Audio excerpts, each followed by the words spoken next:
안녕하세요. 오늘도 사연살롱을 찾아주셔서 감사합니다. 저는 작년에 바라던 이혼을 하고 두 아들과 함께 새로운 인생을 살고 있는 김포에 사는 40대 여성입니다. 바로 본론부터 말씀드리자면 저는 대리 효도만 바라는 이기적인 남편이랑 이혼했어요. 원래도 살짝 어설픈 효자라서 시댁만 다녀오면 싸웠는데요. 이번에 시어머니가 돌아가시면서 도저히 같이 살 수 없는 지경에 이르렀어요. 제가 또 남편이 원래 순수한 효자면 그것도 이해할 텐데 이건 뭐 그 아들이 그 아버지라고 혼자 남게 되신 시아버님이 제대로 판을 깔아주신 게 원인이었죠. 아무래도 시아버님 입장에서는 당신 혼자 사는 게 여간 자신이 없으셨던 것 같은데요. 그래서 남편을 비롯한 시누이들까지 불러 누가 자기를 모시고 살 거냐고 얘기한 것이 사건의 발단이 되었어요. 그리고 당신을 모시는 자식에겐 무슨 포상금처럼 당신의 전 재산을 몽땅 몰아주겠다는 조건까지 내걸었는데 원래도 돈 욕심이 많은 그 집 자식들이 눈이 막 돌더군요. 하지만 시누이들이 전부 시집가서 자기 가정이 있고 거기에 친정엄마도 아닌 친정아버지를 모시고 살기엔 현실적으로 쉽지 않았는데요. 그도 그럴 게 70대, 그것도 앞뒤 꽉 막힌 노인과 살고 싶은 사위는 잘 없잖아요. 참고로 저는 시누이가 둘이었습니다. 저희 남편은 가운데 낀 둘째였는데 그래도 아들이고 장남이라고 나름 대우를 받으면서 살았다고 들었어요. 실제로 제가 결혼하고 보니 전부 성인이 된 자식임에도 유독 시부모님이 남편만 남자라고 대접하는 모습을 종종 봤었는데 제가 아들 둘을 낳으니 확실히 이 양반들이 여자보다는 남자를 선호하고 좋아한다는 걸 알겠더라고요. 그러니 신우들이 어릴 때부터 차별도 많이 받고 자랐겠구나 대략 짐작할 수 있었는데 그러니 자신들을 차별한 가부장적인 아버지를 모신다는 게 아무리 돈이 걸린 문제라도 쉽지 않았던 모양이었어요. 그래도 돈 욕심은 났는지 쉽게 포기도 하지 못했죠. 시아버님은 은근 자식들이 안달복달한 모습을 즐기는 것처럼 보이더군요. 그에 반면 저는 애당초 시댁재산엔 관심도 없었고 시어머님 돌아가시기 전부터 하늘이 두 쪽이 나도 시부모님 모시는 건 안 한다고 얘기를 해놨는데 막상 돈이 걸렸다고 하니 남편은 저를 설득하려고 하더군요. 내가 우리 아버지 재산 때문에 그러는 게 아니고 누나랑 정은이는 아버지 모시기 힘들잖아. 그럼 누가 남아? 아들인 나밖에 더 있어. 나는 진짜 순수하게 우리 아버지 생각해서 그러는 거야. 자기도 며느리인데 책임이 있지. 책임? 요즘 혼자 자유롭게 사시는 부모님들 많아. 막말로 아버님이 어디 편찮으신 것도 아니고 지금 거기에선 소일거리라도 있지. 여기 오시면 아파트에서 답답해서 어떻게 사셔? 사람은 다 적응의 동물이야. 그리고 아버지 본인이 원하시잖아. 엄마랑 둘이 살던 곳에서 혼자 살면 마음적으로도 힘들지 않겠어? 여기저기 전부 엄마 흔적들만 가득할 텐데. 그러지 말고 이번에 제대로 며느리 노릇한다고 생각하고 우리가 모시자. 노인네가 살면 얼마나 살아. 대신 우리가 아버지 재산 받으면 우리는 앞으로 편하게 살 수 있어. 누가 들으면 엄청 부자라 물려주실 것도 많은 줄 알겠네. 좌우간 나는 싫어. 시어머니도 싫은 마당에 시아버님을 어떻게 모셔? 나는 미리부터 시부모님은 못 모신다고 얘기했잖아. 그러니까 자기가 포기해. 아니면 그 재산 자식들한테 안 줘도 되니까 시설 좋은 요양원 같은 데를 알아보든가. 거기 가면 친구도 사귀실 수 있잖아. 지금 우리 아버지를 시설로 보내라는 거야? 진짜 너무하네. 그러고도 당신이 우리 집 맏며느리냐? 나중에 우리 애들이 그런다고 하면 어쩔래? 내일 아니라고 그러는 거 아니야. 나야말로 늙어서 저런 지경이면 애들 부담 주기 싫어서라도 시설 가. 요즘 시설이 얼마나 좋은데. 나는 오히려 시설 가겠다고 하겠다. 이렇듯 저희 부부는 거의 매일 얼굴만 보면 똑같은 문제로 도돌이표 대화를 했어요. 말이 대화지 거의 압박과도 같은 수준이었는데 저는 절대 물러나지 않았죠. 이건 한번 결정이 나면 시아버님이 돌아가시 전까지 물을 수 없는 거니까요. 게다가 제가 남편 성향을 모르는 것도 아니고 당시 저희 부부가 결혼 16년 차였는데 저희 남편은 집안일도 잘 도와주지 않는 사람이었거든요. 그러면 시아버님 집에 오셔도 저만 일이 늘어날 것이 안 봐도 뻔했는데 자기는 손 하나 까딱하지 않고 아버님 재산만 홀랑 가지려 한다는 것도 너무 뻔하게 보였어요. 그래서 더 싫었고 남편이 더 얄미웠는데 물론 시아버님 생각하면 마음은 불편했죠. 그래도 제가 사랑받는 며느리였으면 말도 안 하는데 저랑 시아버님은 앙숙 중에 앙숙이었어요. 혼자만 학교가 아닌 서당을 나오셨나? 저만 보면 그렇게 하나부터 열까지 단속하려 하시는 분이셨거든요. 제가 파마를 하거나 손톱에 매니큐어를 칠하면 그거 가지고도 생 난리를 치는 양반이었는데 거기에 최악 중에 최악은 시아버님 당신 마음에 들지 않으면 꼭 밥상을 엎어버린다는 거였어요. 나중에 시어머니가 밥상이 아닌 식탁으로 바꾸니 그땐 식탁을 엎을 수 없어 식탁이 음식을 밀어버렸는데요. 그 꼴을 제가 감당하고 살 자신이 없었어요. 요즘 같은 세상에 그걸 보고 참을 며느리는 없잖아요. 심지어 시어머님도 60 넘어 도저히 이렇게는 못 산다고 목소리를 높이시고 화도 내시고 하셨는데요. 하실 거면 진작에 젊었을 때 하시지. 저는 그것도 반갑지 않았어요. 대신 내내 순종적으로 살다 다 늙어서 마누라가 기가 살았다며 시아버님만 더 난리가 났는데 당신이 나이 먹어 이빨 빠진 호랑이가 된 줄 아냐며 더 역정을 내시더군요. 그래서 시어머님이 아프기 전까진 두 분이 맨날 지지고 볶고 사내 만에 자식들을 여러 번 부르셨어요. 이혼 서류 가지고 오라고 부르시는 거였죠. 그때 제 아래 신우가 아빠, 정말 이혼할 마음 있으시면 그냥 도장이랑 신분증 가지고 시내 법원 가시면 돼요. 라고 말했다고 들었는데요. 그때도 네가 시방 우리가 이혼하길 기둘리는 거지? 괘씸한 놈. 이라서 계집년은 키워봤자 아무짝에도 소용이 없는 거요. 라고 하시면 삐지셨어요. 그러니 진짜 이혼할 마음도 없으시면서 괜히 자식들을 불러 귀찮게 하는 거였는데 저는 그래서 시아버님이 더 싫었어요. 솔직히 이해하고 싶지도 않았고 참고 긴 세월을 산 시어머니도 이해가 가지 않았는데요. 어쨌든 시아버님은 자기가 젊든 늙었든 자신의 집안이 가장이고 절대 권력자라고 생각하셨어요. 그러니 당신은 언제 어디서나 대접을 받아야 한다고 생각하셨는데 그런 양반이랑 한 집에 살라고 하면 당연히 싫죠.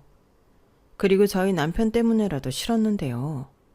저희 남편이 연애할 때는 몰랐는데 결혼을 해보니 나쁜 건 원래 빨리 닮는다고 시아버님이 하는 짓을 그대로 하려고 했어요. 보고 자란 게 그것밖에 없으니 말은 나는 절대 우리 아버지처럼은 안 살 거야. 우리 엄마가 진짜 고생 많이 했거든. 라고 하면서 은근 자기 아버지의 나쁜 것들을 따라했는데 그때는 애도 아직 없었고 이렇게는 못 산다고 이혼 서류 와서 고치게 만들었어요. 저는 절대 시어머니처럼 살고 싶지 않다고 했죠. 그러자 자기가 언제 그렇게 살라고 했냐며 자기는 자기 아버지랑 다른 사람이라고 펄쩍 뛰었는데 그렇게 자기도 자기 자신을 모르던 사람이 제 남편이었어요. 그러니 시아버님을 모시고 살면 남편과 저희 아들들도 그 영향을 받을 수 있다고 생각했는데 그건 정말이지 상상만 해도 너무 끔찍했죠. 저는 어릴 때도 그리고 지금도 남녀, 특히 부부는 대등한 관계라고 생각하는데 말은 맞다고 하지만 남편은 다른 뜻으로 이해하는 것 같더라고요. 부부, 특히 아이가 태어나면 엄마 아빠로 나뉘면서 그 역할이 달라지는 거라고 생각하는 것 같았는데 그래서 첫 아이 낳고 육아 문제로 남편과 갈등을 많이 겪어야만 했어요. 남편은 자기가 저를 도와주는 거라고 생각하더라고요. 애를 나 혼자 낳았어? 도와주긴 뭘 도와줘? 같이 키우는 거지. 에이, 그래도 애는 엄마가 맡아서 키우는 거지. 아빠가 뭐 할 줄 알아. 나는 그냥 자기 보조 역할 하는 거지. 원래 다 그런 거 아니야? 옛날부터 아빠는 큰일만 해결해주면 되는 거고 자잘한 일들은 엄마가 하는 거잖아. 뭐라고? 자기가 말하는 큰일이란 게 뭔데? 돈 벌어오는 거? 막말로 나도 똑같이 돈 버는데 그럼 나도 큰일을 해결하고 있는 거네. 그렇다고 자기가 돈 벌었다고 그 돈 전부 놔주는 것도 아니잖아. 똑같이 생활비 내면서 어쩜 자기는 그런 얘기를 아무렇지 않게 해? 이거야말로 불공평하잖아. 뭐가 또 불공평해. 다들 그렇게 살았잖아. 우리 엄마도 그랬고 장모님도 자기랑 처남 낳고 일이랑 살림 육아하면서 사셨잖아. 그게 순리고 성 역할이지. 저는 저때 진심으로 남편의 잘난 입을 한 대 치고 싶었어요. 순리 좋아하고 성 역할 같은 소리 하네.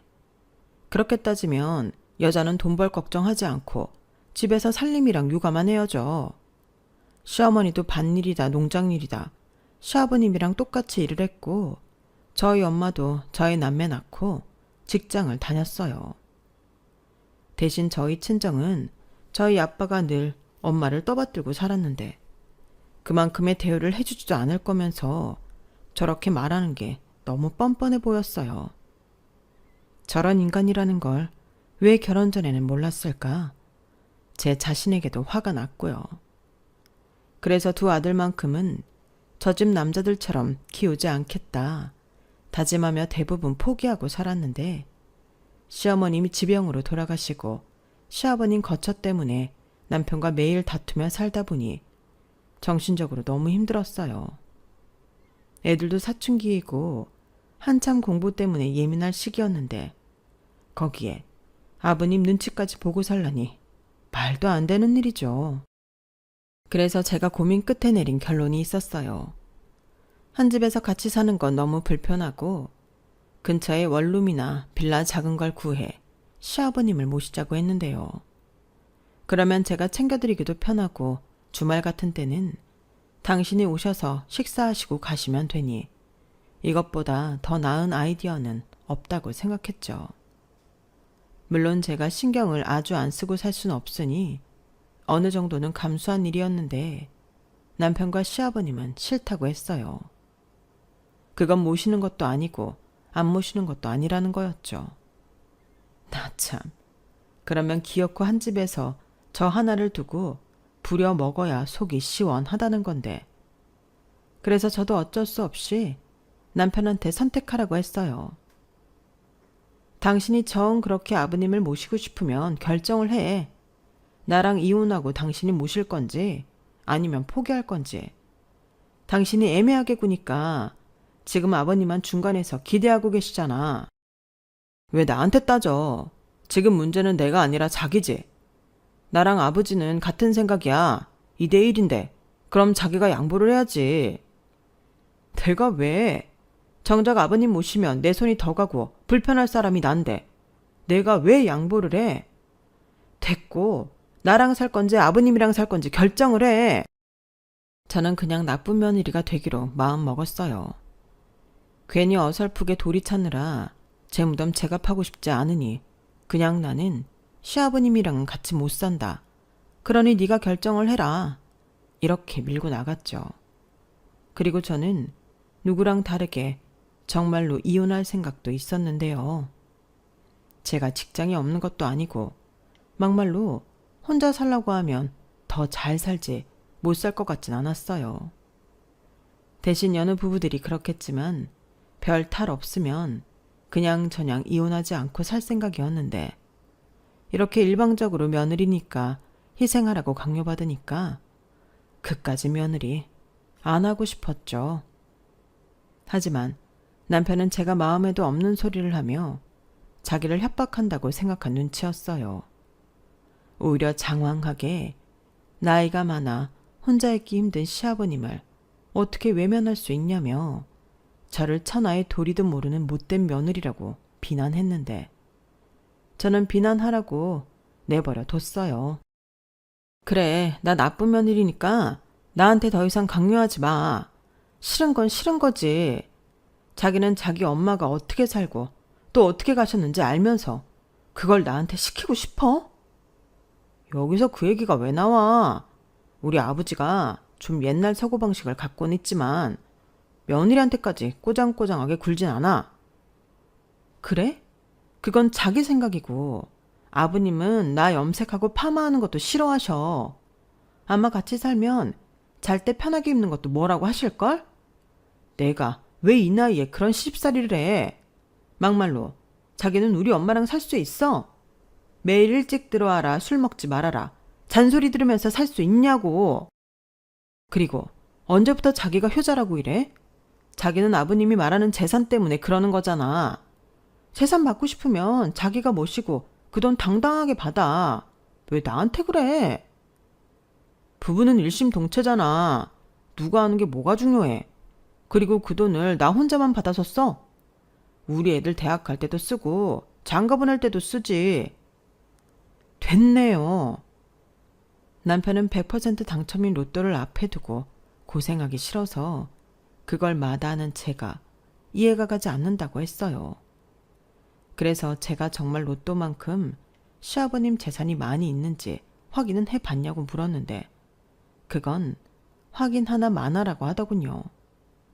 집이며 땅이며 산, 거기에 친가 쪽 할아버지 재산이 있는데 그게 지금 소송 중이라 그것까지 가져오면 자기가 받을 돈이 10억은 좋게 넘는다고 김칫국을 제대로 마셨는데 저는 믿지 않았어요. 그렇게 큰 돈이 있다면 시어머니가 아픈 몸으로 그렇게 죽기 살기로 일하지 않으셨을 거고 원래 시아버님은 허풍이 80%인 양반이라 그 말을 다 믿으면 안 되는데 남편은 자기가 듣고 싶은 말만 듣는 것 같더라고요. 거기에 계속 시아버님이 재산 어쩌고 나면은데 바람을 넣고 계신 것 같은데 시아버님은 하루라도 빨리 자기를 모셔가라며 남편한테 전화를 하셨어요. 저한테는 전화해봤자 제가 싫다고 하니 딱 한 번 전화해 역정을 내시고는 저한테 일체 연락하지 않으셨는데 그것만 봐도 같이 살고 싶지가 않았죠. 그러면서 저는 친정 부모님에게 이 사실을 알렸어요. 남편이 계속 저렇게 고집을 부리면 정말 이혼할 생각이 있었기에 그때는 아무래도 친정의 신세를 좀 져야 할 것 같아 미리 얘기를 했는데 그 말을 듣고 저희 친정 엄마가 화가 단단히 나셨어요. 아니 정서방은 왜 그러는 거야? 그 재산 때문에 너더러 그 양반을 모시라고? 그러니까 나는 절대 싫어. 그것까지는 못해. 아니 그러지 말고 요즘은 시설 좋은 실버타운 같은 데도 있는데 내가 다 말했어. 자기 아버지 시설 보내는 거냐고 입에 거품까지 물었다니까. 내가 오죽하면 엄마 아빠한테 이 말을 하겠어. 나도 그러지 않길 바라지만 만약에 정말 이혼하게 되면 나랑 애들 딱 1년만 신세 좀 질게. 신세는 무슨. 그래도 이게 이혼까지 하면서 시아버지를 모셔야 하는 문제인 거니? 그 사람 지금 완전 돈 받을 생각에 정상이 아니야. 10억이라니. 그런 큰 돈이 생기는데 왜 안 하냐고 나를 몰아세우는데 진짜 싫다니까. 그렇게 좋으면 지가 하지. 그나저나 그 양반이 재산이 그렇게나 많았어? 니들 결혼할 때 돈 없다고 한 푼도 못 보탰잖아. 그새 무슨 일이라도 있었던 거야? 있긴 뭐가 있어. 순 뻥이지. 나는 그래서 더 싫어. 고생은 고생대로 하고 뒤통수 맞을 게 뻔한데 그 인간은 그걸 몰라. 있으면 그 집이랑 밭, 농장 정도 있겠지. 저희 친정부모님은 제 말에 걱정이 가득한 얼굴이 되셨어요. 아무래도 딸이 이혼할지도 모른다고 생각하니 싱숭생숭 하신 것 같았는데 그래도 이게 현실이니 어쩔 수가 없었죠. 그리고 본격적으로 남편이랑 그 일로 결판을 낼 시점이 되었는데요. 저는 끝까지 제 의견을 고수했고 남편은 한층 더 강도 높게 저를 비난하며 하나만 알고 둘은 모르는 바보라고 했는데 그 다음날 자기 멋대로 시아버님을 저희 집에 모시고 왔어요. 작은 아들 방을 빼서 자기 멋대로 방까지 들었더라고요. 퇴근하고 그 사실을 알고 제가 정말 기절할 노릇이었는데 남편은 허허거리며 뻔뻔하게 저한테 나중엔 아주 장인 장모님도 같이 모시고 대가족처럼 살까? 라고 너스레까지 떨며 불난집에 기름을 부었는데 아마 자기도 저희 부모님이 그러지 않을 거라고 생각하고 말하는 게 뻔히 보였어요. 그래서 제가 약이 올라 시아버님이 작은 방에서 듣고 계실 게 뻔한데도 일부러 들으시라 말했는데요. 자기가 회사 그만두고 시댁에 가서 아버님 모시고 살아. 거기 밭이랑 농장에서 일하면 돈도 벌 수 있잖아. 아니다. 아버님이 재산 준다고 했으니 그거 가지고 살면 되겠네. 대신 내가 생활비 달라고 하지도 않고 애들 교육비 달라고 안 할게. 이렇게 말하자 남편 얼굴이 싹 굳었어요. 평소 싸울 때는 이것보다 더한 말도 했었는데 지금은 자기 아버지가 집에 있다고 생각하니 제가 뭐라고 하는 것 자체가 자기 체면을 깎는다고 생각하는 것 같더라고요. 그리고 대뜸 내가 어떻게 혼자 아버지를 모셔? 그럼 청소랑 밥은? 라고 눈을 까디집고 저한테 말했는데 그 바람에 저도 열을 받아버렸죠. 내가 무슨 자기네들 밥이랑 청소해주는 사람이야? 왜 이렇게 사람이 생각이 없어? 아니면 그 정도로 나를 식모 취급하고 살았던 거야? 누가 그렇대. 나는 그냥 현실을 이야기하는 거야. 그리고 이 정도로 얘기했으면 알아들어야지. 나 굉장히 많이 참았고 기다려줬다. 이 이상은 나도 가만히 있지 않을 거고 나도 나름 생각이 있으니까 더 자극하지 마. 그냥 받아들여. 지금 뭐 하는 거야? 그러니까 내 의견은 처음부터 중요하지 않았다. 그냥 받아들이고 시아버지 모시고 살아라. 이거야? 그래. 저는 남편의 대놓고 뻔뻔함에 벌어진 입이 닫히지 않았어요. 그래서 그 길로 짐을 쌌는데요. 나랑 살고 싶으면 시아버님을 댁에 모셔다 드리고 오라고 했죠. 그리고 딱 일주일 줄 건데 그 뒤에도 변한 게 없다면 그때는 정말 이혼이라고 말했는데요. 남편은 제 행동에 열이 받았는지 그날 저녁부터 저한테 문자와 전화를 엄청 보냈어요. 물론 좋은 얘기는 하나도 없었죠. 제가 애들까지 전부 데리고 친정으로 왔기에 더 난리를 치는 것 같았는데 저더러 생활비도 끊어버린다며 협박을 했어요. 그래, 끊어. 어차피 이혼하면 줄 것도 아니고 내가 받을 돈도 아니잖아. 누군 돈 안 버니? 그래? 그럼 애들 데리고 와. 걔네가 우리 집 장손들인데 왜 네가 데리고 나가는데? 말 잘했다.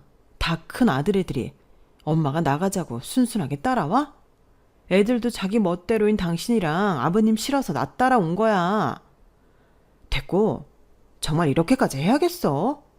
우리 아버지 생각은 정말 1도 안 하는 거야. 지금 우리 짜장면 시켜서 그거 하나 먹었다. 넌 며느리라는 여자가 신경도 안 쓰이냐? 안 쓰여. 내가 같은 말을 몇 번을 말해. 그래, 이렇게 된 거 그래. 이혼해. 대신 나는 너한테 아무것도 안 줄 거니까 네 몸만 나가는 거다. 나중에 우리 아버지 돌아가시고 재산 받아도 너한테는 10원 한 장 안 줄 거야. 누가 그거 받고 싶대? 그리고 다른 건 몰라도 재산 분할은 똑같이 해야지. 누구 맘대로 몸만 나가래. 나 권리 있고 자기가 이렇게 나오면 법으로 할 거야. 저는 최대한 강하게 나갔어요.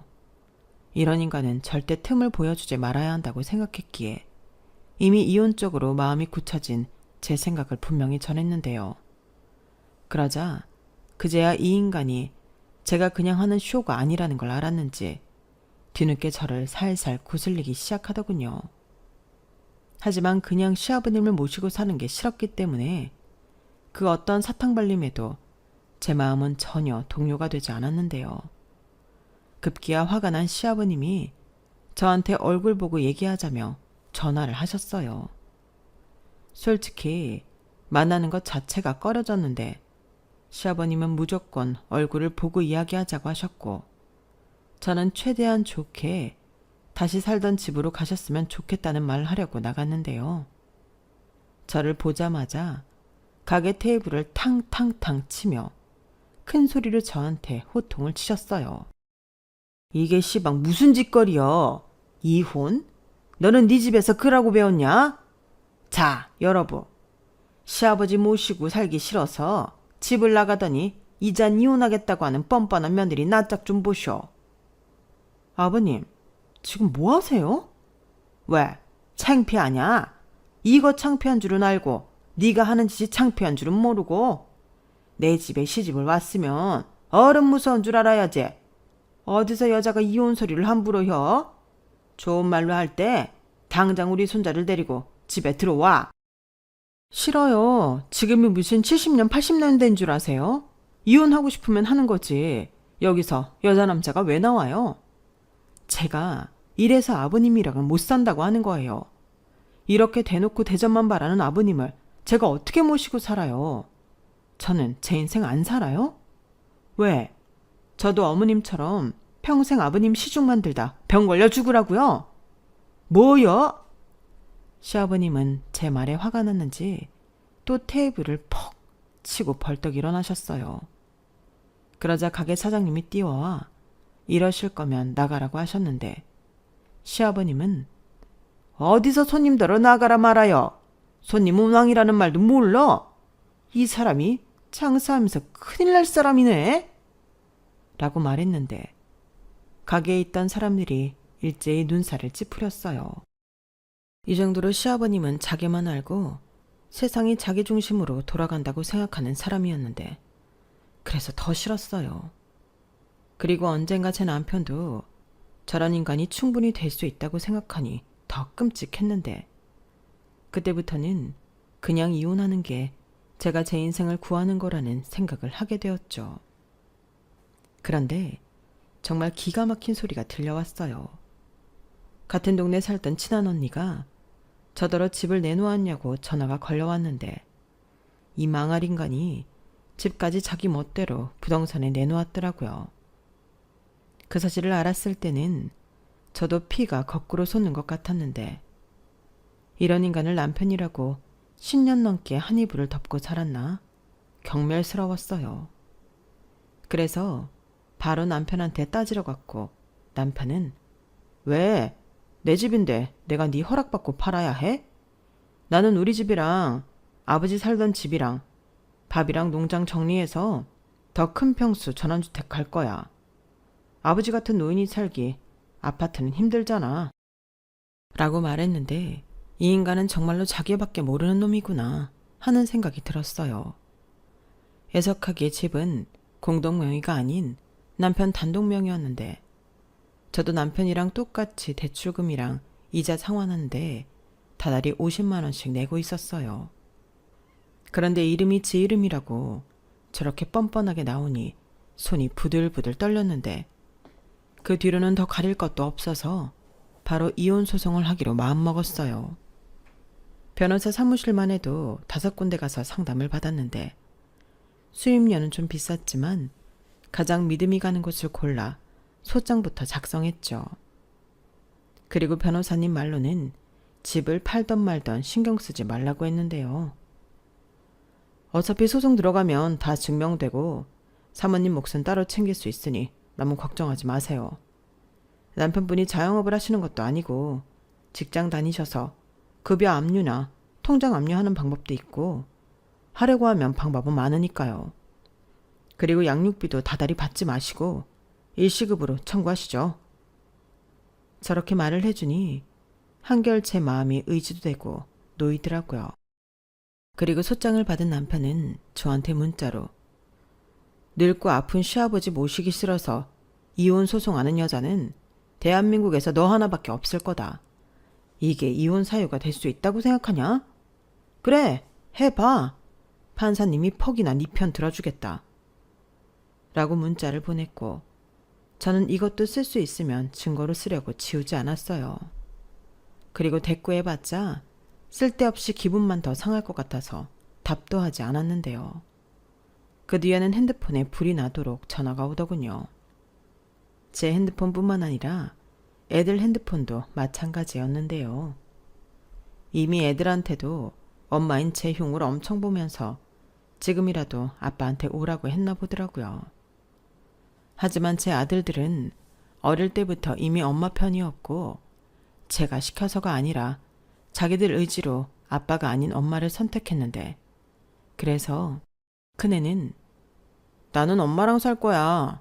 아빠도 지금 할아버지랑 살고 싶어서 선택했잖아. 나도 선택했어. 그러니까 또 전화하지 마.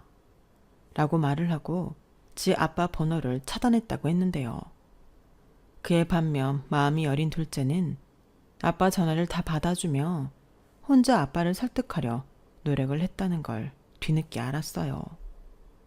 자기는 엄마랑 아빠가 이혼하지 않길 바라고 지금이라도 아빠가 엄마 마음을 헤아려주고 사과해줬으면 좋겠다고 했는데 그런 자기 아들한테 엄마가 시켰냐고 버럭 화를 냈다고 하더군요. 그 말을 들었을 때는 저게 미치지 않고서야 애한테 저럴 수 있을까? 속에서 불꽃이 튀었어요. 그리고 이런 말을 하면 안 된다고 하던데 저는 니들은 절대 할아버지나 네 아빠처럼 되면 안 된다. 엄마는 그럴까봐 더 이혼하려고 하는 거야. 라고 솔직한 제 심정을 털어놓았고 이런 난리통에 철이 들었는지 저희 아들들은 알고 있다며 제가 하고 싶은 대로 하라고 했어요. 그 말을 들었을 땐 어찌나 고맙고 미안하던지 부모가 되어 이런 모습을 보이면 안 되는 건데 어른으로서 너무 부끄러웠어요. 하지만 그렇다고 제 목소리도 내지 않고 남편과 시아버님이 원하는 그런 희생을 하는 모습은 보이고 싶지 않았는데요. 혹여나 여자는 또 결혼한 여자는 그렇게 사는 거라고 생각할까봐 더 용납이 되지 않았어요. 저희 아들들도 언젠가는 자기 짝을 만나 결혼을 할 수도 있는데 누구보다 심지어 저보다 자기 식구를 더 챙기는 그런 남자가 되길 바랬어요. 그리고 그렇게 시작된 이혼 소송은 완전 진흙탕 싸움이었는데요. 남편은 저를 시부모님을 벌레만큼 싫어하는 쓰레기 같은 며느리로 만들려 하더군요.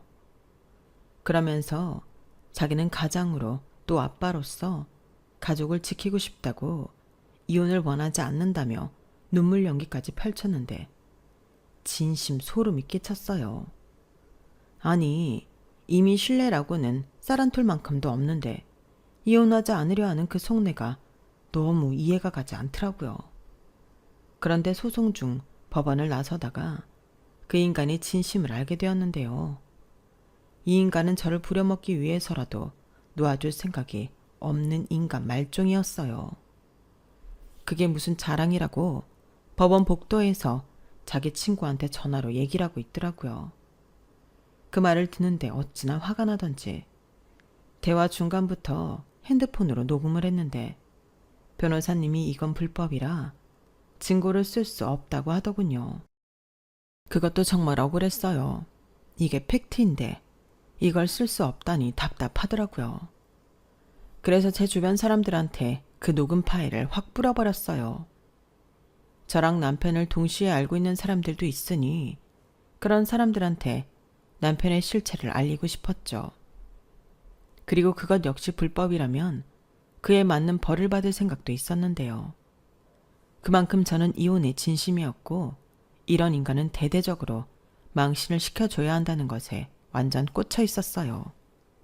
그런데 그 녹음 파일 전달받은 시누이 둘이 자기의 아버지 재산을 어떻게 해볼 수 있는 기회라고 생각한 건지 제 편을 들기 시작했고 심지어 저에게 증인으로 서줄 수 있다며 연락이 왔는데요.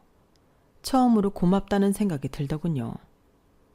뭐 딱히 좋아하는 신우들은 아니었지만 그렇다고 저한테 나쁘게 한 것도 없는 신우들이라 기꺼이 도와주겠다는 그들 마다할 이유가 없었어요.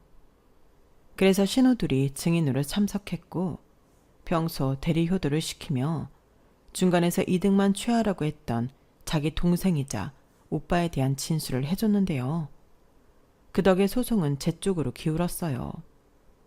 거기에 애들까지도 모두 엄마와 살겠다고 하니 판사님이 그동안 어떤 결혼 생활을 했는지 예측이 된다고 하셨고 명의와 상관없이 제가 가정의 경제적인 보탬과 희생을 했다는 점이 인정되어 절반의 재살분할과 두 아이 양육비로 월 160만 원씩 보내라는 판결이 나왔는데 남편이 인정할 수 없다고 난리를 피웠어요. 그리고 그날 저녁 남편은 친정까지 찾아와 자기가 잘못했다고 자기 아버지 모시라는 말 안 하겠다고 태도를 바꿨는데요. 제 마음은 이미 돌아선 후였어요. 이젠 시아버님이랑 상관없이 그냥 제가 남편이랑 살고 싶지 않았죠. 그래서 제가 저희 부모님 계시는 앞에서 그랬어요. 나는 우리 애들 키울 테니 당신은 당신 아버지랑 살아. 그게 피차 속편한데 왜 이제 와서 그래? 집도 내놓은 김에 잘 됐지. 그거 팔아서 나눌 거 나누고 양육비 나는 일시급으로 청구할 거니까 그것도 준비해둬. 자기야, 그러지 말고 다시 생각해봐. 우리가 같이 산 세월이 얼마냐? 그러니까 애까지 낳고 산 세월이 얼만데 나한테 어떻게 그래? 여기서 이러지 말고 당신이 당신 아버지 모시고 그 잘난 재산 다 가져. 자기야, 여보 같은 소리 하네. 당장 여기서 나가. 저는 더는 그놈 꼬라지 보기 싫어 일어나 방으로 갔어요. 그러자 애들도 더는 아빠 보고 싶지 않다고 다른 방으로 들어갔는데 그 인간은 그 뒤로도 저희 아빠한테 한참 동안 훈계를 듣고 쫓겨나듯이 친정을 나갔죠. 그 인간이 제가 마음을 바꾸기 전에는 절대 혼자 못 간다고 버티고 있어서 저희 부모님이 애를 많이 드셨어요. 마음 같아서는 뒤통수라도 시원하게 갈기고 큰 소리 쳐서 내쫓아버리고 싶었는데 저희 애들 있는 집에서 그런 모습 보이기 싫어 참았다고 하시더라고요. 그렇게 그 인간이랑 몇 번 더 실랑이하고 저는 자유의 몸이 되었어요. 그리고 때마침 살던 아파트가 팔려 재산분할과 양육비 계산에 청구했고 남편은 그거 안 주려고 자기 아버지 통장에 은닉하려고 하다가 제가 급여 통장 압류해버리니 울며 겨자 먹기로 3억 4천을 보냈더라고요. 그래서 저는 그 돈이랑 대출 조금 받아 지금 사는 김포 아파트를 매매했고 현재 아들 둘이랑 잘 먹고 잘 살고 있는데요. 평화로운 매일매일이 너무 만족스럽고 행복합니다. 아무 일도 일어나지 않는 일상이 이렇게 감사한 일이라는 걸 저는 이혼하고 처음으로 알았어요. 그리고 이혼한 지 3년이 넘은 지금은 가끔 막내 시누이 통해 남편 소식을 듣고 있는데 결국엔 자기가 아버지 모시는 거가 감당이 안 되고 둘이 맨날 싸우다 남편이 먼저 그럴 거면 살던 곳으로 가라고 예전보다 못한 부자지간이 되었다고 하더라고요. 그러면서 시누이가 마지막으로 알려준 사실이 초대박이었는데 시아버님 앞으로 있는 재산은 아무것도 없었답니다. 살던 집, 밭, 논장 같은 것도 이미 담보로 잡아 끌어다 쓸 수 있는 돈은 다 쓴 상태였고 친가 식구들이랑 하고 있는 소송도 뭐 하나 건질 가능성이 없다고 했는데요. 시아버님은 뻔뻔하게도 그 사실을 숨기고 자기를 모시라고 자식들 앞에서 허풍을 떠신 거예요. 그리고 그 말을 곧이곧대로 믿은 남편은 그것만 바라보고 있다가 닥쳤던 개신세가 되었고 심지어 저랑 애들한테 버림까지 받았으니 어쩌면 아버지 때문에 신세 망친 꼴이 되었죠. 그 때문인지 뒤늦게 또 저희 친정에 찾아가 저와 재결합하고 싶다고 빌었다는데 저희 친정 부모님은 제가 어디에 살고 있는지 알려주지 않았다고 하셨어요. 그리고 그때는 어딜 찾아오냐며 경찰에 바로 신고를 했다고 했는데요. 그러게 뭐가 더 소중한지 알고 처신을 잘했어야죠. 버스 지나갔는데 열심히 손흔 들고 있으면 뭐 하나요? 저는 그냥 본전도 못 찾고 집도 절도 없이 거지꼴이 된 남편이 고소하기만 합니다. 그리고 이런저런 일이 있었지만 그 집고적에서 발을 뺄 수 있어 더할 나위 없이 기쁜 마음인데요. 여기서 시아버님까지 아프시기라도 하면 사실 그때는 더 골치가 아프잖아요. 그 성깔에 또 사람을 들들 볶으실 텐데 이렇게 미리부터 손절할 수 있어서 너무나도 다행입니다. 거기에 자기 아빠가 어쩌다 이혼당하고 저렇게 후회하고 사는지 다 본 저희 아들들은 누구보다 더 그런 자기 아빠를 닮지 않을 거라는 확신이 있는데요. 어떤 짝을 만날지 또 어떤 인생을 살지 아직까지도 알 수 없지만 저는 최선을 다해 아들들을 가르칠 겁니다. 제가 살아보니 공부도 중요하지만 인격과 가치관, 거기에 마음 쓰는 법까지 살면서 공부보다 더 중요한 것 같아요. 아무리 조건 좋은 남자라도 살면서 고달프면 같이 살고 싶지 않잖아요. 그리고 거꾸로 조건이 좀 별로라도 사람이 좋으면 끝까지 행복하게 살 수 있는 법인데 그걸 아들들에게 가르쳐주고 싶어요. 이왕이면 조건도 잘 갖추고 훌륭한 인격과 성품까지 두루두루 갖추게 하고 싶은데 자식이라는 게 또 엄마 마음처럼 되는 건 아니니까 꼭 지켜야 하는 것 말고는 아들들에게 맡겨볼 생각입니다. 사실 그게 제가 할 수 있는 가정교육의 전부 같거든요. 그리고 아직 남은 제 인생도 너무 소중하니 지금이라도 하고 싶은 거 마음껏 하고 즐기고 싶은데요. 그래서 40대임에도 불구하고 저는 매일 꿈을 꿉니다. 요즘은 어쿠스틱 기타를 배우고 있어요. 그리고 스페인어도 공부하고 있는데 언젠가는 배낭과 기타를 메고 바르셀로나 광장에서 기타를 연주해보고 싶어요. 이 나이에 꿈이라니. 이혼 전에는 생각도 못하는 일이었는데 갑자기 20살은 어려진 기분이에요. 꿈을 갖고 사는 것 자체가 젊어지는 비결이더라고요. 그리고 언젠가는 제 꿈이 현실로 이루어질 거라는 걸 믿어 의심치 않는데요. 그 꿈을 이루기 위해서라도 매일 건강하고 알차게 살아갈 생각입니다. 제가 애들 키울 때 제일 많이 들었던 소리가 있어요. 엄마가 행복해야 아이들도 행복하다. 그래서 저희 가족은 모두 행복하다고 감히 말씀드릴 수 있을 것 같은데요.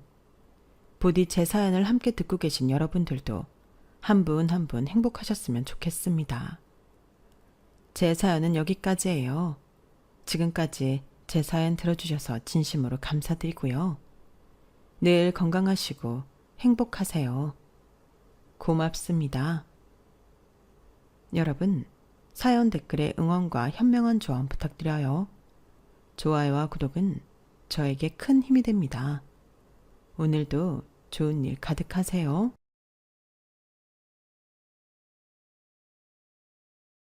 안녕하세요. 오늘도 사연 살롱을 찾아주셔서 감사합니다. 저는 작은 우동집을 하나 운영하고 있는 평범한 자영업자입니다. 평생토록 음식 장사를 해왔는데 장사하다 보면 정말 별의별 인간들을 다 만나게 된답니다. 인사성 좋은 청년부터 귀여운 아기 손님, 그리고 눈살이 찌푸려지는 진상 손님들도 많죠. 요즘엔 간혹가다 뉴스에도 그런 진상 손님들이 많이 뜨더군요.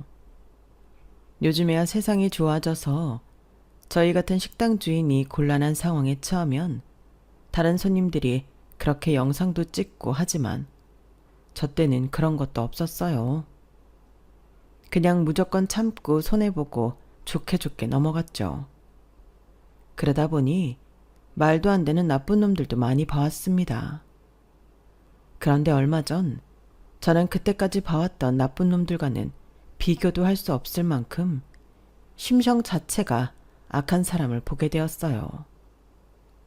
심지어 제 평생을 알았던 사람인데 전 그걸 얼마 전까지 모르고 있었던 것이죠. 그 충격으로 한동안은 제정신이 아니게 일만 하며 살다가 최근에서야 조금 마음의 여유를 갖게 되었답니다. 제가 겪은 이 기막힌 이야기를 좀 들어주세요. 저는 20살 성인이 막 지나자마자 얼굴도 모르는 남자한테 시집을 가게 되었어요. 제가 살았던 마을은 지금에야 수도권이지만 당시는 그냥 옛날 시골 마을에 불과한 곳이었고, 그 당시에는 어른들끼리 자기 자식들 혼인을 그런 식으로 일방적으로 정해주는 경우가 많았거든요.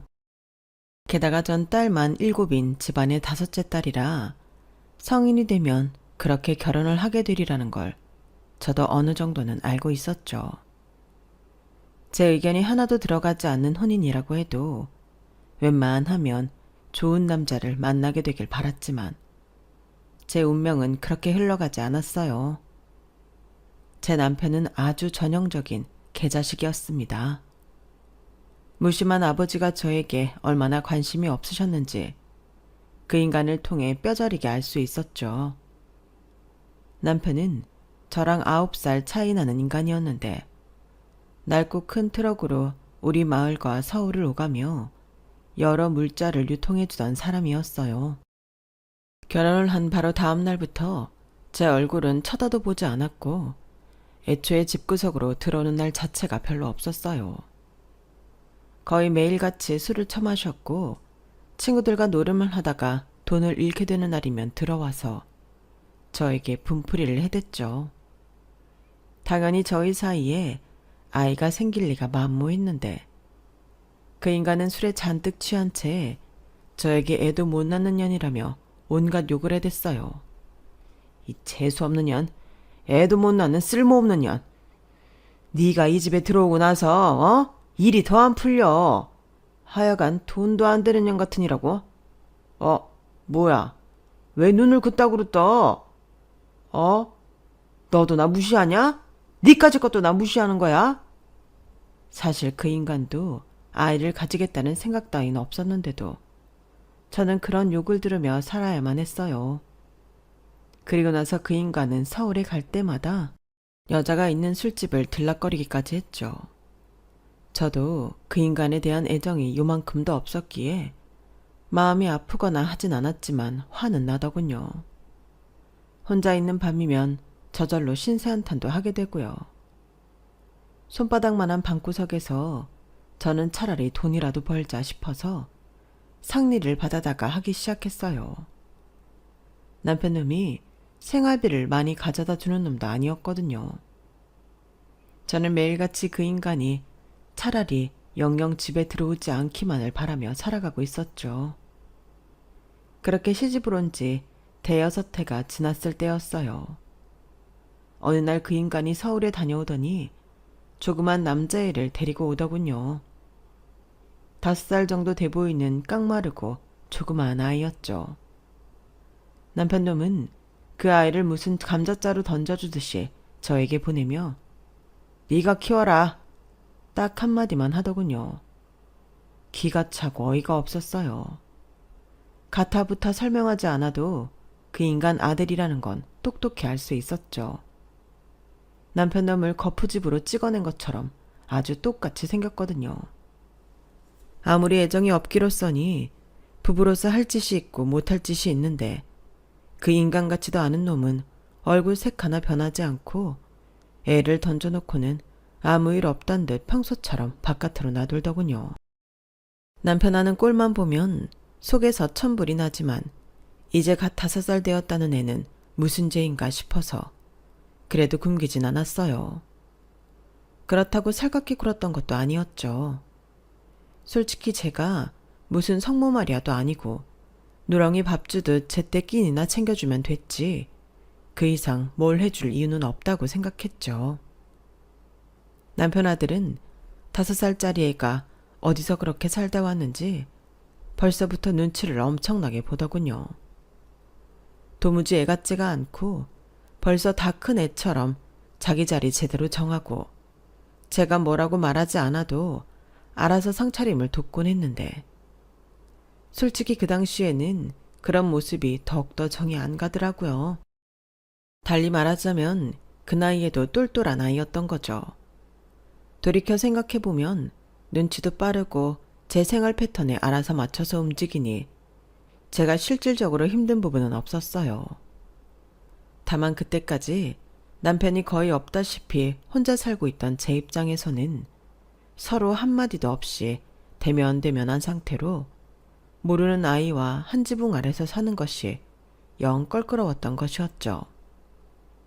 제가 상리를 받아와서 일을 하고 있으면 아무 말 없이 얌전히 앉아서 제가 하는 일을 물끄러미 쳐다보는 게 그땐 그렇게 싫더군요.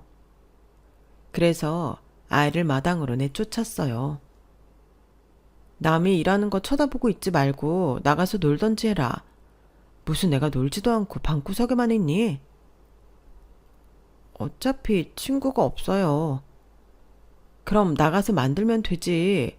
사람 불편하게 빤히 쳐다보고 있지 말고. 네. 남편 아들은 제가 불편해한다는 걸 금세 눈치채곤 그 이후로는 제가 일하는 동안은 밖에 나가 있었죠. 그렇게 계절이 바뀌고 해가 바뀌는 동안 서로 불편한 동거를 이어갔는데요. 그러던 어느 날이었습니다. 보통은 저녁 늦게 들어오던 남편이 갑자기 대낮에 술에 잔뜩 취한 채로 집에 돌아오는 겁니다. 저는 상리를 하는 걸 남편한테 말한 적이 없었는데 제가 따로 돈을 번다는 사실을 알면 그 돈까지 남편에게 빼앗길 것이기 때문이었어요. 그런데 무방비한 상태에서 제가 상리를 하는 걸 들키게 되니 남편은 그 돈을 요구하며 절 손대기 시작했죠. 보나마나 노름이나 계집질에 쓰려고 하는 것 같았는데 저는 곧 죽어도 이미 다 써서 모아둔 것이 없다고 시치미를 대고 있었어요. 그때 평소처럼 밖에 있던 남편 아들이 어느새 집으로 와서는 남편에게 외쳤어요. 아버지, 조 사장님이 시장에 오셨어요. 뭐? 누가 와? 조 사장님이 아버지가 집에 들어오면 찾아온다고 하셨었는데 지금 시장에 오셨어요. 아버지한테 볼 일 있다고 하시던데 아버지 오셨다고 가서 말씀드릴까요? 조 사장이? 아서라, 됐다. 잠깐 들른 거다, 잠깐. 남편은 아들의 말에 갑자기 허둥지둥 외투를 집어들더니 다시 집을 나가려고 하더군요. 그러면서 나가기 전에 아들한테 단단히 일러두었어요. 너 내가 다녀갔다는 거 조 사장한테 절대 말하지 말아라. 알겠냐? 앞으로도 아버지 다녀갔냐고 물으면 무조건 서울에 있다고 얘기해. 절대 나 있다는 소리 하지 말어. 안 그럼 아주 혼날 줄 알아. 자기 아들을 향해 무섭게 윽박지른 뒤 남편은 그 길로 후다닥 동네를 빠져나갔어요. 저는 남편 아들 덕에 산발인 머리를 다시 정리하고 얼굴이며 팔, 다리 곳곳에 난 상처를 닦고 약을 바를 수 있었죠. 제가 약을 바르는 사이 남편 아들은 말없이 흐트러진 일감들을 차곡차곡 정리해 주더군요. 저는 자리가 어느 정도 정리되고 난 뒤 남편 아들과 저녁 식사를 한 뒤 애를 데리고 나와 동네 슈퍼로 가서 아이스크림을 사 먹였어요. 슈퍼 앞 평상에 나란히 앉아 함께 아이스크림을 먹으며 그때 처음으로 그 애와 마음을 터놓은 대화를 했네요. 조 사장이 누구니? 저도 몰라요. 여기 처음 올 때 아버지가 트럭 안에서 통화하는 내용을 들었어요. 이 근처에 조 사장이라는 사람이 사는데 아버지가 피해야 한다고요. 밖에 나간 줄 알았는데 근처에 있었던 거야? 아버지 오신 건 어떻게 알았어? 아까 구두 닦아드리던 아저씨가 말해줬어요. 아버지 오셨다고. 구두? 무슨 구두를 닦아? 시장 앞에 구두 사장님이 일을 알려줬어요. 종종 가서 사장님 일 도와드리면 500원씩 주세요. 너 몇 살이지? 이제 7살이에요. 글은 읽을 줄 알아? 아니요. 앞으로는 구두 닦기 그만하고 글부터 배워. 내년이면 너도 국민학교 갈 나이다. 아무리 가난해도 글은 알아야 큰돈 번다. 네. 너 이름이 뭐야? 강대환이요. 그렇게 대환이의 도움을 받아 남편의 손찌검에서 벗어날 수가 있었던 그날 이후 저는 매일같이 대원이가 한글을 떼는 것을 옆에서 가르쳐 주었어요. 그 애가 다 가도록 상리를 하면서 공부를 봐주다 보니 어느덧 대원이와 저는 제법 가까워졌죠. 가르치면서 느낀 건 제 예상보다도 아이가 훨씬 똑똑하다는 것이었어요. 정말 하나를 가르치면 열을 알더군요. 대환이는 그 기간 동안 단순히 한글만 뗀 것이 아니라 산수도 배우고 상리를 하는 책에 뉴스를 읽어줄 정도로 변했거든요. 어떻게 남편처럼 백정 같은 놈에게서 이런 아이가 나왔는지 귀신이 고칼 노릇이었어요. 조사장인지 뭔지가 남편을 찾는다는 대환이의 거짓말에 그 뒤로 남편이 집에 오는 횟수는 현저히 줄어들어서 저희는 한동안 평화로운 날들을 유지할 수 있었답니다. 그리고 대환이가 막 12살이 되는 어느 겨울, 저는 남편의 사망 소식을 듣게 되었어요. 눈이 펑펑 왔던 밤에 여느 때처럼 술에 만취해 있던 남편은 인적이 드문 길거리에서 누워있는 채로 발견되었죠. 넘어진 것인지 그냥 잠이 든 것인지는 모르겠지만 죽은 그 인간의 모습을 보는데도 슬픈 마음은 요만큼도 들지 않았어요. 드디어 끝났구나 하는 안도감과 홀가분함이 느껴졌죠. 장례식장에 찾아올 조문객도 거의 없었기에 저는 3일장도 하지 않고 하룻밤 만에 장례를 다 치러버렸습니다. 의외로 생전에 보험을 들어놓았는지 보험금도 조금 나왔죠. 저는 월드에 살던 다 쓰러져 같은 폐가 같은 집과 남편이 타고 다니던 트럭을 전부 처분했어요. 그리고 그동안 한 푼 두 푼 모아오던 쌈짓돈과 그것들을 다 합쳐 시내에 있는 단칸방을 하나 구할 수 있었어요. 제가 그간 살아오던 터와 모든 것을 그렇게 정리하는 동안 대환이는 예전의 모습으로 돌아가 한마디 말도 없이 제 눈치만 보더군요.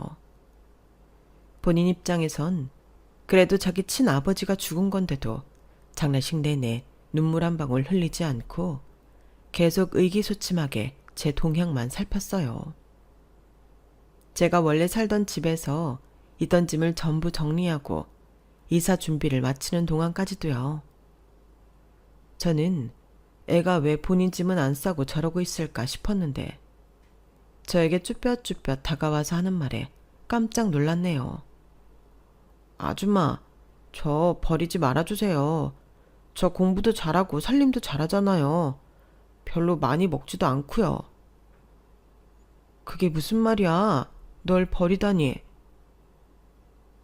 쓸데없는 소리 하지 말고 가서 네 짐이나 싸. 새로 가는 집에는 네 책상도 있을 거야. 대환이는 제 말에 눈을 반짝이더니 후다닥 자기 짐을 챙겨왔어요.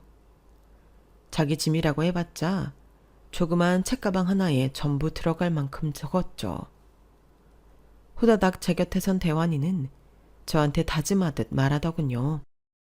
저 하나도 귀찮게 안 할게요. 설거지도 빨래도 제가 다 할게요. 고마워요, 아줌마.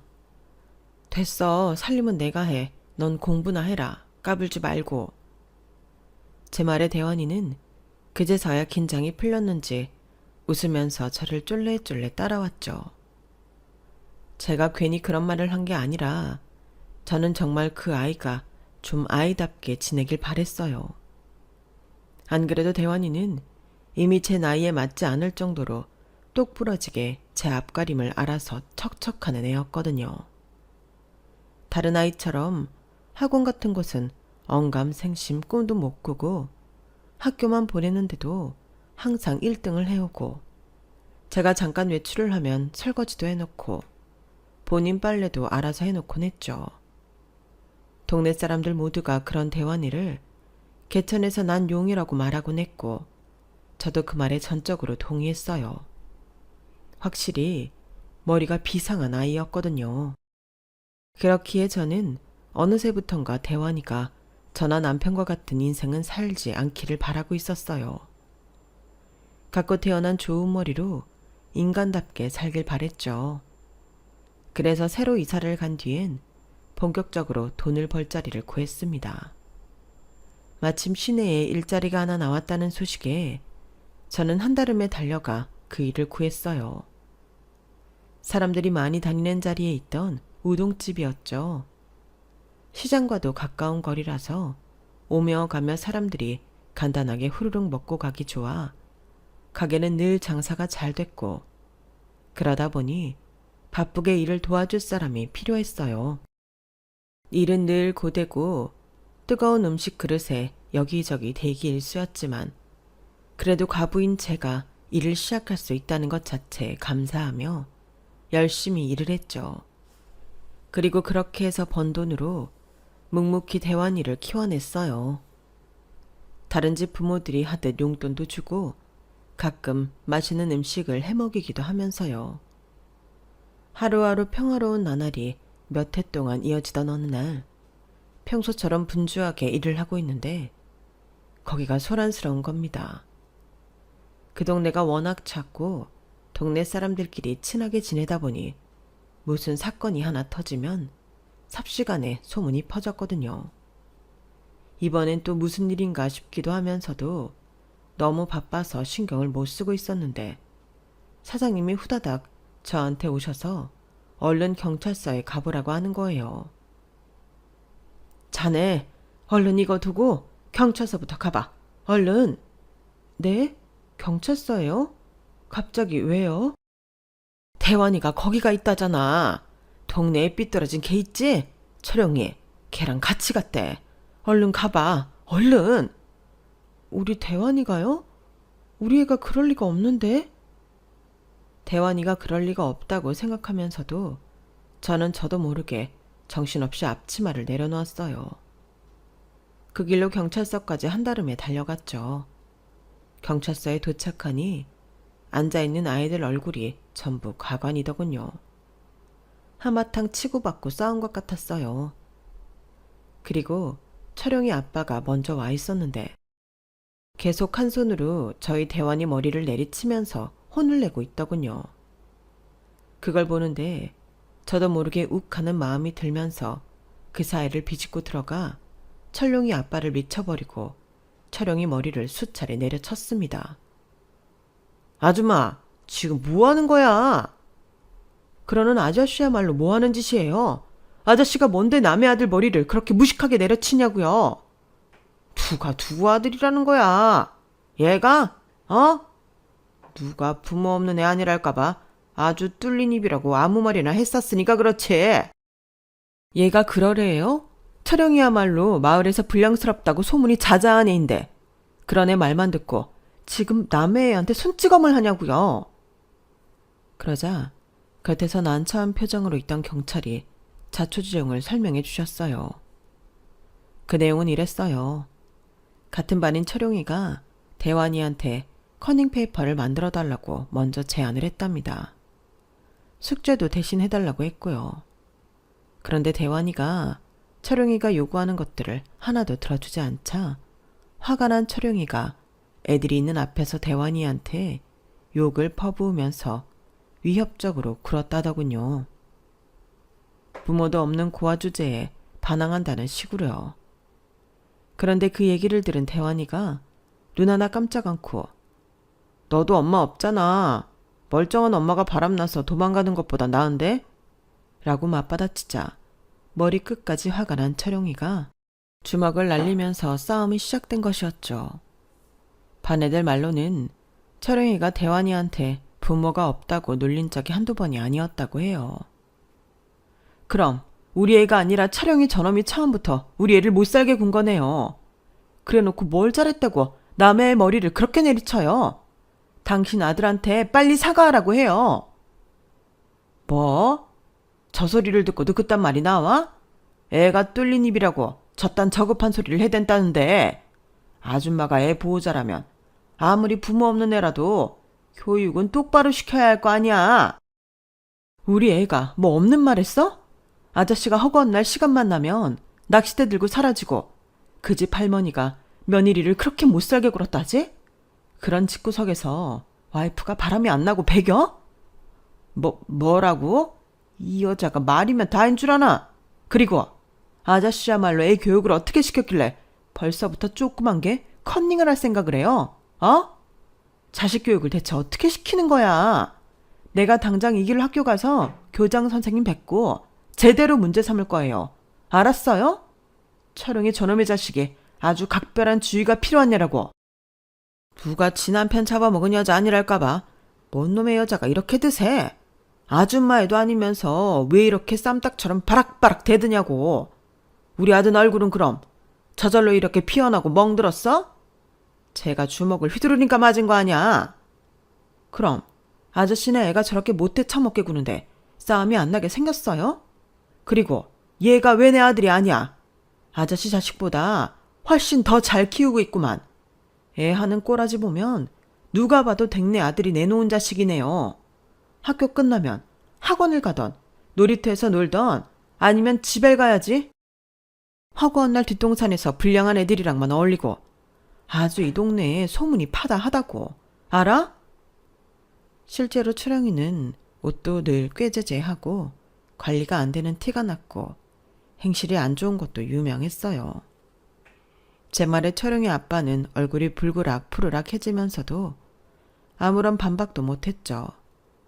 이때다 싶었는지 계속 난처해 하던 경찰이 저희를 떼어놓으며 진정시켰고 겨우 화를 잠재운 저희들은 각자 애들을 데리고 경찰서에서 나와 흩어졌어요. 대환이는 눈두덩이가 퍼렇게 멍이 들고 입술이 터진 채로 아무 말 없이 조용히 제 뒤를 따라왔죠. 저는 집에 가는 길에 있는 약국에 들러 일단 큰 상처부터 치료를 해주고 다시 집을 향해 걸었습니다. 그리고 집 앞에 다다라서 대환이를 돌아보았어요. 어느새 저보다도 키가 커진 대환이는 어릴 적 그랬듯이 제 눈치를 보고 쭈뼛거리더군요. 저는 낮은 목소리로 말했어요. 철용이네 엄마 얘기는 어떻게 한 거야? 어떻게 알았든 아무리 화나도 그런 얘기는 하는 게 아니야. 네, 죄송해요. 그래도 당하고만 있지 않은 건 잘했어. 앞으로도 누가 괴롭히면 아주 본때를 보여줘. 알았지? 너무 심한 말은 삼가고. 네, 아줌마. 앞으로는 엄마라고 불러. 집에서건 밖에서건. 네? 그럼 네가 내 아들이지 아니야? 내가 그럼 널 못하러 뼈 빠지게 우동 팔아서 키워주니? 왜? 엄마 하기 싫어? 놀란 눈으로 절 보던 대환이는 농담 섞인 제 말에 씩 웃으며 네 엄마 라고 대답했어요. 그리고 그 이후로 저희는 정말 친엄마 친아들 사이처럼 전보다 더 가까워지게 되었답니다. 대환이는 저를 곧잘 엄마 엄마 하고 부르며 아들 노릇을 했고 저도 대환이를 진짜 아들로 생각하고 대했죠. 아니 사실 이미 한참 전부터 대환이는 제게 그냥 아들이었어요. 저도 저희 아들도 미처 알아차리지 못했을 뿐이었죠. 저희 아들은 그런 사건이 있었음에도 며칠 뒤 시험에서 전교 1등을 했어요. 그 이후로는 알게 모르게 제 아들을 얕잡아 보던 애들도 싹 사라졌다고 해요. 경찰서에서 있었던 일들을 아이들도 다 알았다더군요.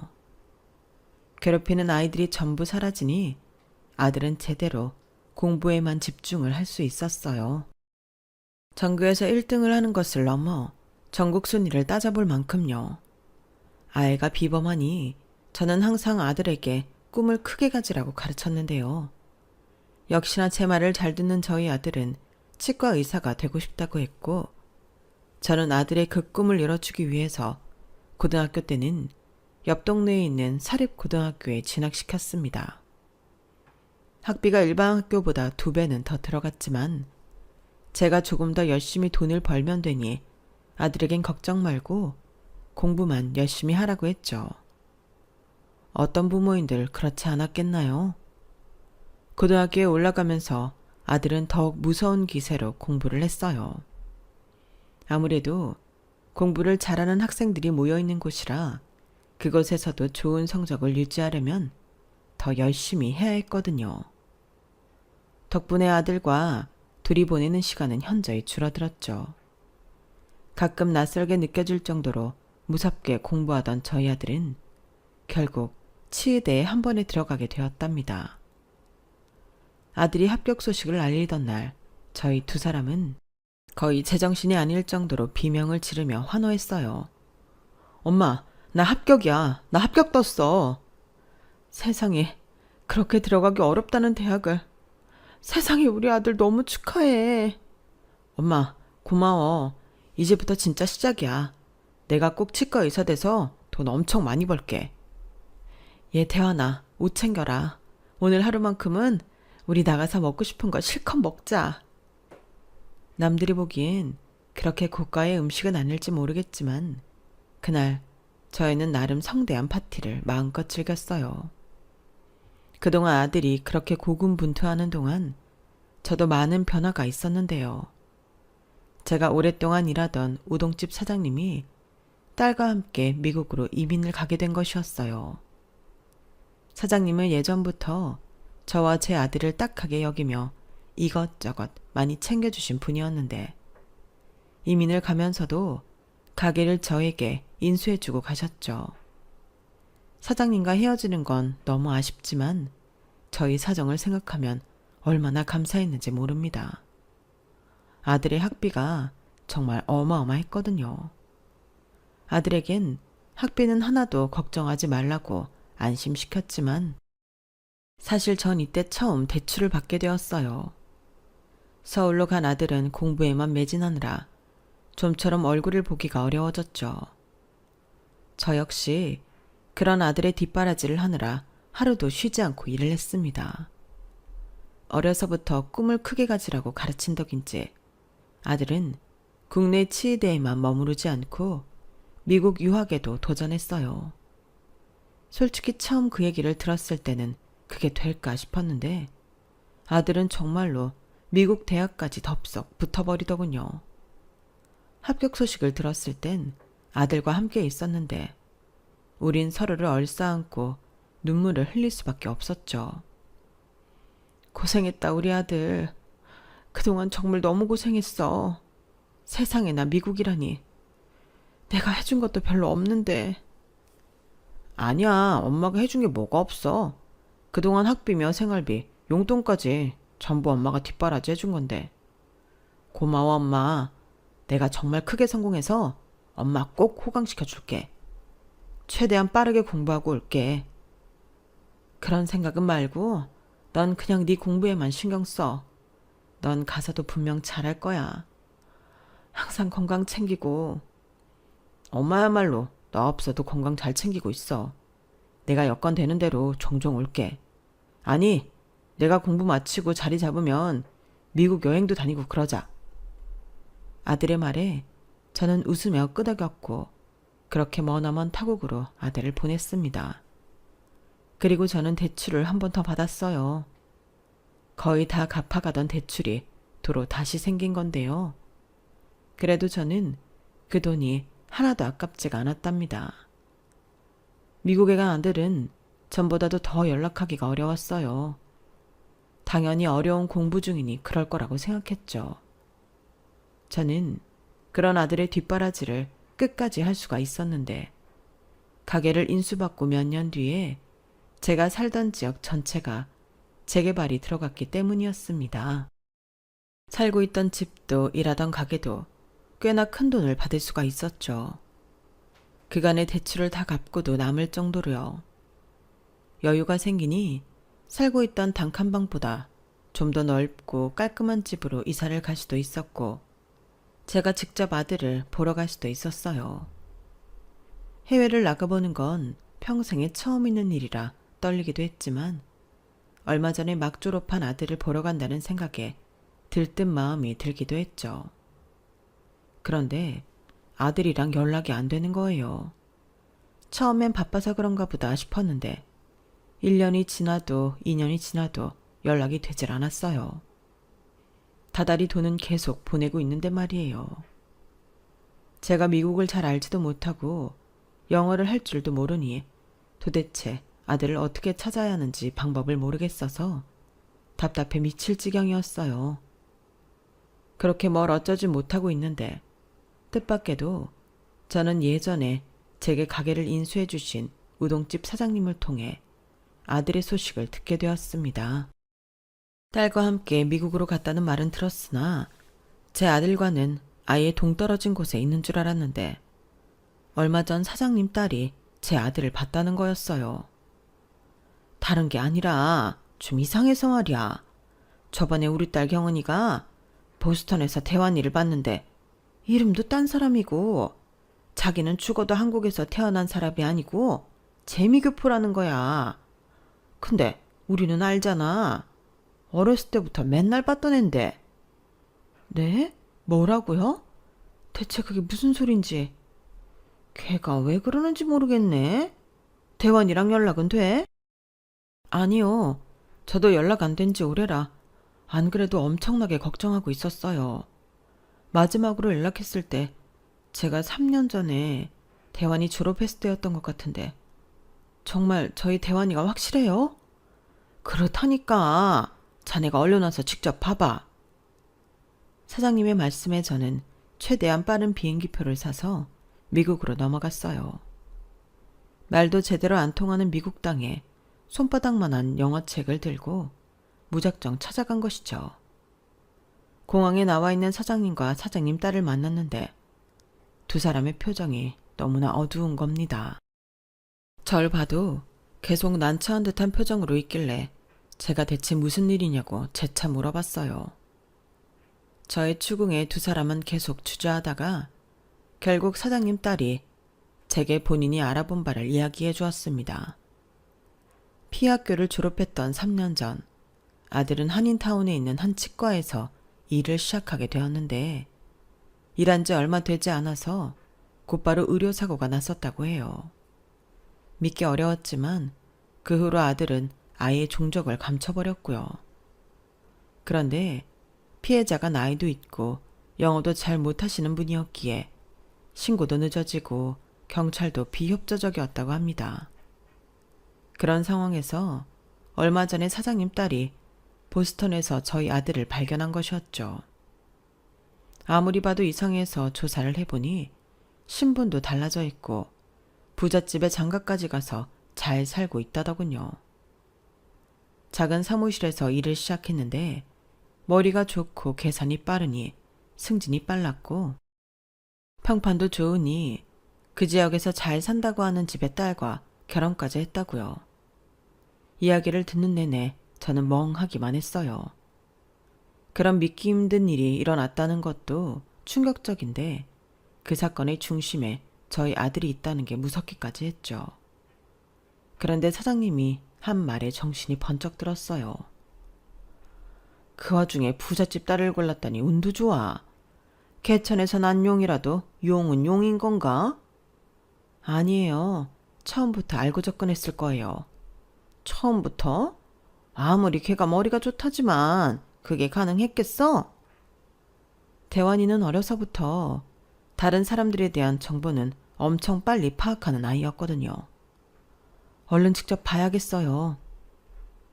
그래도 그 아이를 20년 가까이 키워본 제 입장에서는 바로 촉이라는 게 오더군요. 신분을 숨기면서 그런 부잣집 사이로 들어간다는 게 여간 머리가 좋지 않고선 못할 짓일 텐데 제 아들은 그걸 충분히 해낼 아이였어요.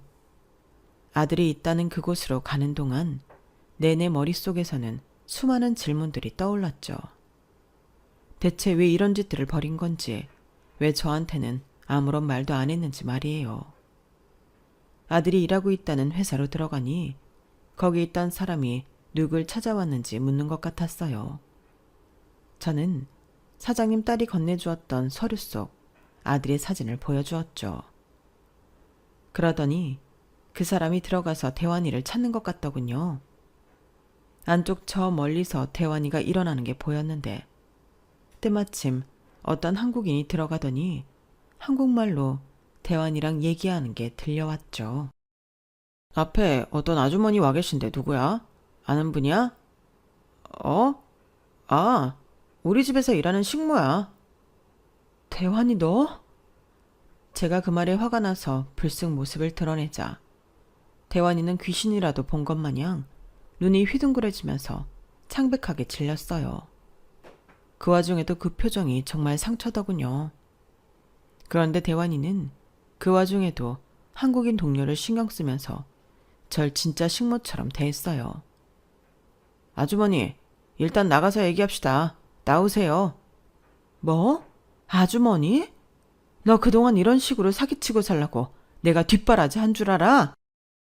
한국인 동료도 저를 말리려고 다가오는데 저는 그 사람한테 제가 들고 온 서류를 전부 넘겨버렸어요. 그리고 말도 안 통하겠지만 사무실이 쩌렁쩌렁 울리도록 외쳤습니다. 제가 얘 애미 되는 사람이에요. 얘가 미국으로 날아가더니 의료사고도 치고 신분 세탁도 하고 사기 결혼까지 했답니다. 선생님들, 제가 가져온 서류 보세요. 지금 다들 속고 계신 거예요.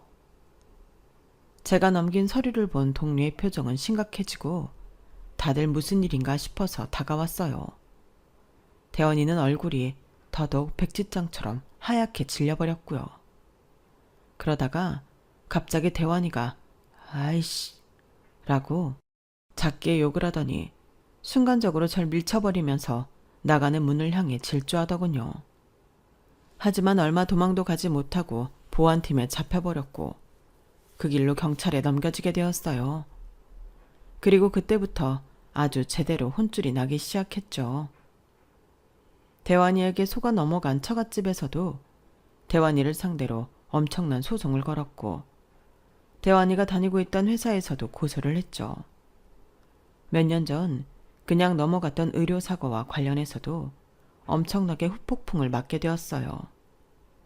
미국 법이 무서운 게 그간 저질러온 수해가 속속히 밝혀지자 형벌이 점점 곱절로 늘어나는 것 같더군요. 대환이는 마치 동네 북처럼 여기저기서 얻어맞는 것 같았습니다.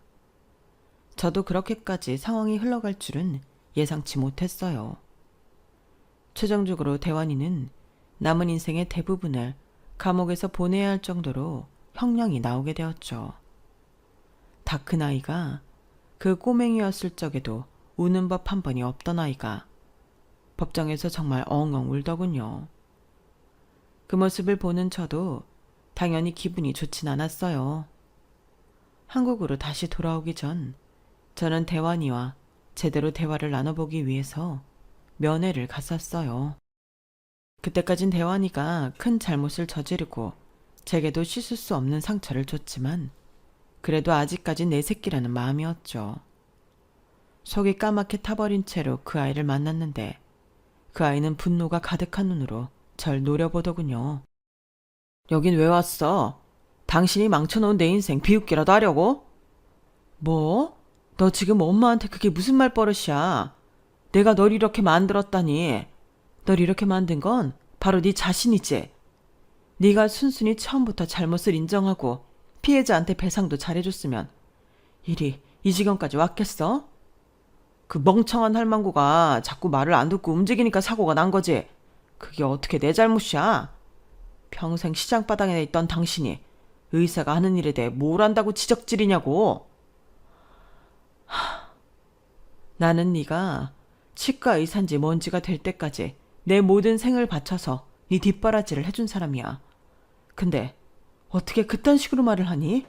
네가 그러고도 사람 새끼야? 누가 시켰어? 아줌마가 알아서 그러겠다고 한 거였잖아. 내가 언제 그래달라고 했냐고. 당신도 내가 의사가 돼서 돈을 잘 벌만한 싹이 보이니까 잘해준 거 아니었어? 먼저 나한테 공부하라고 꿈을 크게 가지라고 부추긴 건 당신이잖아. 내가 멍청한 애였으면 애초부터 눈길이나 줬었겠냐고. 아빠 죽고 나서 바로 버렸겠지. 그래, 내가 내 평생을 잘못 살았구나. 옛말에 머리 검은 짐승은 거두는 게 아니랬는데 내가 그걸 몰랐어. 여기 무슨 보석금 제도인가 뭐식인가 있다 그래서 그게 필요한지도 물어보려고 했는데 이제 그럴 필요가 없겠네. 네가 그래달라고 할 리도 없고 설령 네가 부탁하더라도 이젠 내가 싫으니. 그래, 앞으로 감방에서 한번 잘 살아보렴. 네 그 잘난 머리로 감방한 사람들도 이리저리 요리하면서. 잠깐, 보석금이라니? 잠깐, 아니 엄마, 보석금이라니. 무슨 돈으로 보석금을 대줘? 그거 금액이 정말 엄청난데? 우리 지역 몇 해 전에 싹 다 재개발 들어간 거 모르니? 하긴 그동안 사고나 치고 못된 짓만 하고 다니느라 몰랐겠구나. 이제 너랑은 상관없는 일이니까 신경 끄렴. 평생 2번 다시 보지 말자. 엄마 미안해. 엄마 잠깐만. 나랑 좀만 더 얘기해. 그게 얼만데 엄마? 아들은 목소리가 다 갈라질 정도로 저를 애타게 불렀지만 저는 뒤도 한번 돌아보지 않고 그 자리를 나와버렸어요. 그리고 그냥 곧장 한국으로 날아버렸죠. 미국에서 있었던 그 폭풍 같던 시간 동안 계속 절 도와주셨던 사장님과 딸에게 감사 인사도 드리고 작지만 보답도 해드렸어요. 사장님이 정말 좋은 분이신 게 제가 너무 걱정된다며 평소보다 연락도 자주 해주시고 시간 될 때 한국에 놀러 오시겠다고 약속도 해주시더라고요. 솔직히 그때는 이 세상에 저 홀로 내팽겨 처진 느낌에 정말 힘들었는데 사장님 덕분에 다시 기운차릴 힘을 많이 받았습니다. 한국으로 돌아온 뒤 전 다시 우동집을 열었어요. 대환이에게 보냈던 돈을 안 보내기 시작하니 상당히 여유가 생겼거든요. 원래 살던 동네 바로 옆 동네로 와서 가게를 오픈하려는데 요즘은 세상이 많이 달라져서 키오스크니 배달이니 뭐가 많더군요. 그렇게 한동안 정신없이 우동집을 오픈하고 사람을 뽑고 또 손님을 맞이하고 정신없이 몇 개월을 달려왔네요. 저는 그 기간 동안 누가 말려도 일부러 더 일에만 집중했는데요. 뭐라도 하지 않으면 도저히 견딜 수가 없는 시간이었거든요. 어떤 마음이었건 미친 듯이 집중해서 이것저것 해놓고 나니 오픈하자마자 손님들이 많이 찾아와서 참 다행스러웠습니다. 시스템을 다 갖춰놓고 나니 이제는 조금 여유가 생기고 그러다 보니 지난 일들이 떠올라 한밤중에도 냉수를 벌컥벌컥 들이키고 눈물이 왈칵 나기도 했어요. 대환이 그 나쁜 새끼한테 제 인생을 갖다 바친 것이 너무나 한스러워서요. 한동안 상태가 좋았다 나쁘다가를 반복하다가 이렇게 제 사연을 적어보게 되었답니다. 제가 사연살롱 채널을 주방 오픈할 때 종종 틀어놓는데 평소 다른 분들의 이야기를 들으며 저도 참 많은 위로를 얻었거든요. 아마 제 사연을 듣는 누군가는 저보다 힘들었던 사연이 있을 수도 있고 또 어떤 누군가는 저보단 덜 힘들었을 수도 있겠어요. 하지만 어떤 방식으로든 제 이야기가 여러분들께 위로가 되었으면 좋겠네요. 저 역시 항상 많은 위로를 받고 있거든요. 제 이야기를 끝까지 들어주신 분들 모두 하루하루 평안하시길 바랍니다. 여러분, 사연 댓글에 응원과 현명한 조언 부탁드려요. 좋아요와 구독은 저에게 큰 힘이 됩니다. 오늘도 좋은 일 가득하세요.